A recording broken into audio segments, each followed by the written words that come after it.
We received a call shortly before noon today that an intrusion had happened in this home, came from the woman that lived there. Our deputies responded. They found obviously a crime scene in the basement. We've determined a deceased individual who's the homeowner, her husband. The information we have so far, and it's very, very super preliminary, is that two individuals, a thin African-American male and a heavy-set Hispanic male, approached the house and said they were DTE workers looking for a gas leak. They had a placard on the side of a white pickup truck that said DTE. Additionally, we've recently learned that they came last night at about 10 o'clock last night and also said the same thing, but they were not given admittance into the house last night. They came back this morning with the same thing, said there's a gas leak. They were allowed in the house. The husband went to the basement with them where the gas comes into the house, and the wife never saw him again, never saw him come up. So she was upstairs, they came up. Again, all early information, apparently duct taped her, and then searched the house for about 20 minutes, and then they left. He was found, again, deceased in the basement. We're not sure exactly the cause, quite frankly, because there was so much blood.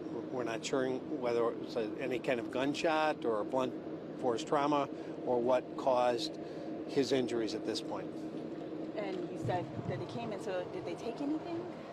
We don't know that. The only two people that were home, one's deceased and the other's at the hospital, obviously traumatized.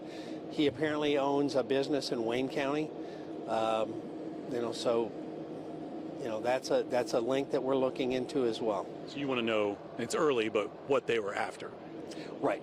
What's in the home. Right, exactly. So lots of times when people are small business owners, they become a target for assets or cash that sometimes they may bring home. We've seen that in some of the high-end burglaries. So that's a possibility that we're looking into as well. The DTE truck been found, or are they still in it and they drove that off? Not been found. So can you describe it for us? All we have, and we're trying to access area cameras. If anybody's had any footage or any video that happens to live in this neighborhood, we'd love to have it, see it, share it. It was allegedly a white DTE placard on the side, could have been magnetic, a white pickup truck. They're out there. We don't know if they're armed. We don't know if this gentleman was shot or beaten. Yeah, we don't know if they're armed or with what, but obviously we would certainly presume they're very dangerous, obviously given that they've done what they did here today. Safe missing? Were they after a safe? We don't know any of that. She is at the hospital being treated, and that's the only person that has that kind of information for us right now. The house. She's not injured. I don't know if there's any injuries. They took her obviously right to the hospital, so that's kind of a work in progress. And we just obtained a search warrant to be safe. So now our crime lab and our latent prints and our DNA team and all those folks will be going in there to fully process the scene.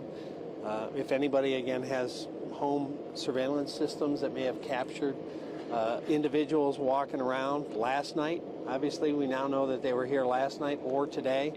Anytime between, let's say, 9 o'clock last night and noon today, if you have footage in this neighborhood or any neighborhood nearby, frankly, we would appreciate hearing from you. What's the scene like on the inside of the house? Is it ransacked?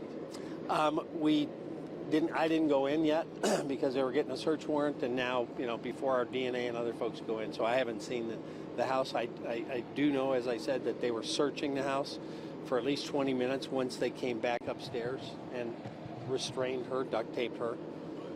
Where did they duct tape her? Upstairs. Upstairs. On the main floor. And he was in the basement. Did they describe for a minute? They come in, we have a gas leak, and then what did they do once they entered? Well, again, this is all super early because we're just getting bits and pieces of it from her when she's available to talk. They said there was a gas leak. They were allowed in. He went with them downstairs to check if and where the gas leak may be, the alleged gas leak, and then she didn't see him again. How old are the victims?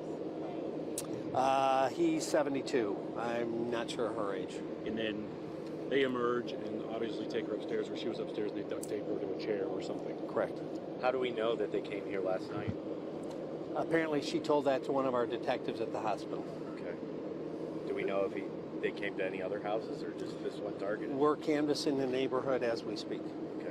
And posing as DTE, like that's been confirmed that they're not with DTE. We have no information that they're with DTE, obviously. Coming twice, especially saying it's a gas leak. I mean, you wouldn't leave a house if there was a real gas leak and then come back the next day and try again. So my intuition is that they definitely have nothing to do with DTE. And there was no one home last night or something, that's why they... No, they didn't allow them entrance last night. Why didn't they allow them in last night? For whatever then reason. they did today. Yeah, they denied it last night. Maybe today they felt more comfortable in the daylight. I don't know. That's all part of the investigation. And most people probably would say, okay, let's check it out. But you can have the door there, and you can call DT, and you can call you guys. 100%. I would say don't let someone in your house unless you've confirmed who they are and why they're there with whoever they're alleging to be with. So if somebody says they want to gain access to your house and they're from DTE or water or whatever, independently look up the phone number for that and make a contact and ask if they in fact have personnel on scene. And you won't mind a 911 call. No, absolutely not. But I mean, you wouldn't call 911 if somebody just says they're with the utility, but don't let them in. But if you have reason to believe that there's a danger, absolutely call 911. With the victim, I know the wife was bound, but was he bound as well? I don't think so, but again, I haven't Okay. seen the crime scene yet. They had a real DTE truck, or just we're Well, trying to figure that out? We don't have much of the visual we have on it is a very blurry so far, and it could be a a magnet placard just on the side of a Okay. Regular pickup. regular White pickup truck. Okay. White No maker, pickup model, truck. anything like Right. that. No, Okay. it's kind of blurry. That's why we're looking for other Early on. cameras that may have a better view. That could give us a little more detail. We don't know what they were wearing or anything like that. Yeah. Uniforms, anything of that nature. And investigating as a homicide, I think you might have mentioned that. 100%. You'll know if they were after something, if they got what they were after. And go, why did they put up a fight, or why would they kill the guy? Well, we have no idea. I mean, again, if I'm making a leap based on what I've seen over my career, they may have thought there was valuables in the home due to the business, and we're trying to get whatever those valuables were. I remember I worked a homicide myself long time ago, and that's exactly what happened. The guy owned a business, and they came to the house to get valuables. They thought the guy brought proceeds home, and they ended up killing the husband in that homicide that I worked when I was a street officer. So my intuition tells me it might be something related to that, but we're going to obviously check every direction and every potential motive.